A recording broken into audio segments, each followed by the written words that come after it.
Machiavellian is Illuminati, all through your body, blows like a 12-gauge shot. Good evening, everybody. President Obama and British Prime Minister Gordon today calling for a new world order to tackle our global economic crisis. It's been a long time coming, but tonight, because of what we did on this day, in this election, at this defining moment, change has come to America. All right, folks, there's a lot going on right now. Decisions being made that are unprecedented and will have an overreaching impact on what it means to live in the United States of America. Both the Senate and the House of Representatives have just overwhelmingly passed the National Defense Authorization Act. Squeezed into this military funding bill are two provisions that give the military not just lots and lots of money, but lots and lots of power as well. A new generation of surveillance drones could soon be watching us all. The Federal Aviation Administration is expected to announce plans to expand the use of domestic drones in American airspace. Well, get ready to look up at the sky and see drones hovering above. As of now, unmanned aircraft could only be used by military airspace and by certain law enforcement agencies. But this week, Congress passed a bill that would allow for commercial and private use of the drones. I have two words for you: predator drones. You will never see it coming.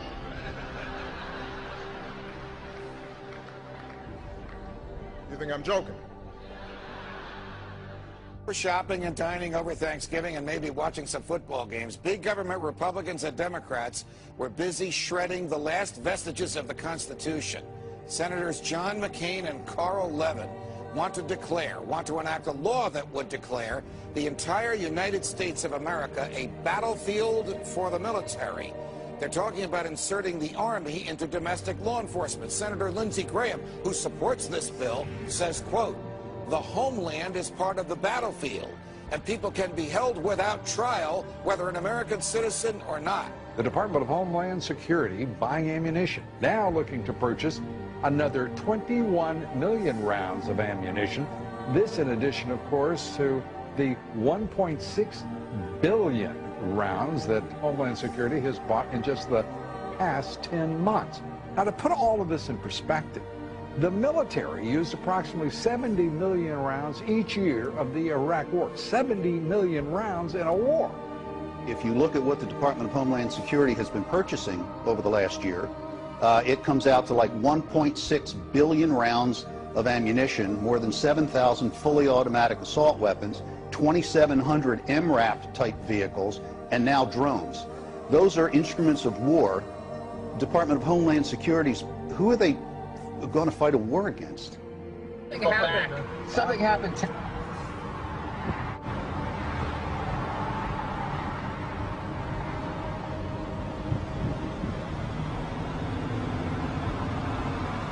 Robert Whitaker, the tactical supervisor for El Paso SRT for Homeland Security Investigations. Well, we have our big vehicle out here. It's an armored vehicle.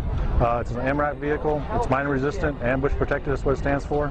That's what we use to deliver our team to high-risk warrant services. The affirmative task we have now is to actually create a new world order. Important breaking news out of Boston: a pair of bombings rocked the finish line at the historic Boston Marathon. It was never meant that we would have this gigantic police force from the federal government. I mean, we had martial law up there, FBI and all these agents coming in, closing things down, going to people's houses. Do we close down cities because there's 10 murders over the weekend in Chicago? We don't do that. But here we close down a whole city, not even allowed to go to a baseball game. I mean, I think it's very, very scary when I look at some of those pictures. The military likes to perform war games, so that's why we're seeing military on the streets practicing. They are actually practicing. The tanks that we see on the streets and the National Guard patrolling neighborhoods and the practices that they're doing with our local police department, this is all in preparation for martial law, so that when they do actually lock down the country, they've got everything secured. But I think what we're starting to see, for anybody who is objective at all, is we're seeing a totalitarian system now unveil itself. And ever since essentially 9/11 happened, it's been more and more of these draconian measures that are leading us right down the road to martial law. Particularly to hear President Obama claim the power to keep people in prison indefinitely with no charges against them, no conviction, no sentence, just imprisonment. It's particularly stunning to hear him make that claim in the middle of a speech that was all about the rule of law. This last week, the U.S. Congress passed a bill which repeals classic comitatus, which means that we have now institutionalized and codified martial law. Right now, the battle against terrorism involves all of us. Everybody in this country is a potential terrorist. We don't even understand freedom anymore. We are a country that is headed towards socialism, totalitarianism, beyond your wildest imagination. I have to tell you, I'm doing a story tonight that I wanted to debunk these FEMA camps. I'm tired of hearing. You know about them? Sure. I'm tired of hearing it. I wanted to debunk them. Well, we've now for several days done research on them. I can't debunk them. I don't know anything about them. It is our government. If you trust our government, it's fine. If you have any kind of fear that we might be headed towards a totalitarian state, look out, buckle up. There's something going on in our country that is ain't good. And they find a little red dot or a little blue dot on their mailbox, and they wonder what the little red dot and blue dot is. Well, it's marking your mailbox by the government, so when foreign troops come in here on us after martial law, but if you have a blue dot, they take you to the FEMA camps being built by Halliburton right now to house 50 million Americans. They're building enough concentration camps in America by Halliburton. So I'm going to tell all of you, if you have not bought ammunition, if you have not bought guns, go get them now. Go get them now, because you won't be able to get them much longer. Change has come to America. Practice Christianity and you could be court-martialed. That could be the new law of the land for our armed forces, thanks to a proposal by a religious tolerance group that claims Christian evangelists are predators. Is a war on religious liberty within the military, and that the Christianity of service members is now coming under attack by the Obama administration. The company has now implanted 2 workers with microchips to monitor their movements, causing some to charge invasion of privacy. The company says it's merely a layer of security beyond key cards and clearance codes. If I don't get one of those soon. Well, joining me now is Lance Ulanoff, editor-in-chief of PC Magazine. Lance, this sounds like some freaky science fiction book. Tell us what this is about. These 2 workers have microchips? Right. Well, this is very, very real, and these microchips are about the size of a grain of rice. They get injected into your skin. Futuristic film. Humans injected with a tiny chip holding the key to all of their private information. But as you're about to see in our CBS 46 investigation, it's not fiction. In fact, it's being marketed in Georgia as life-saving technology. Life-saving technology. We have a Florida family who are really pioneers in a brave new world.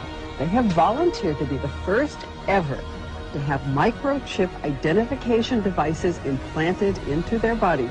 It is the first implantable microchip for humans that has multiple security, financial, and healthcare applications. One thing I would just suggest, I'm just an outside soon-to-be investor. I love this idea, by the way, Scott. I think the Northside Independent School District in San Antonio has put tracking chips in the ID badges for more than 4,000 high school students.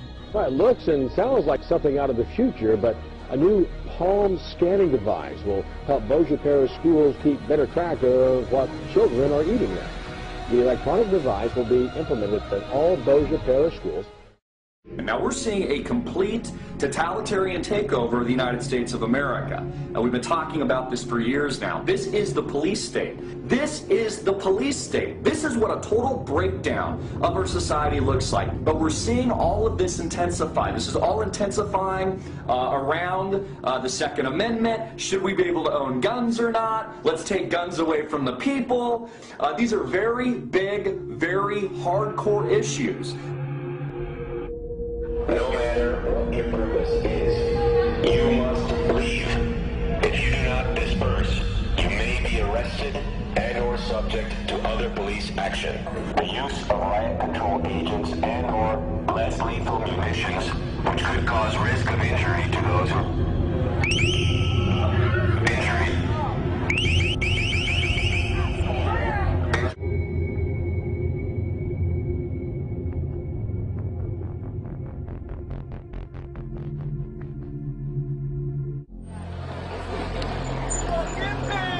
Wall police now moving in.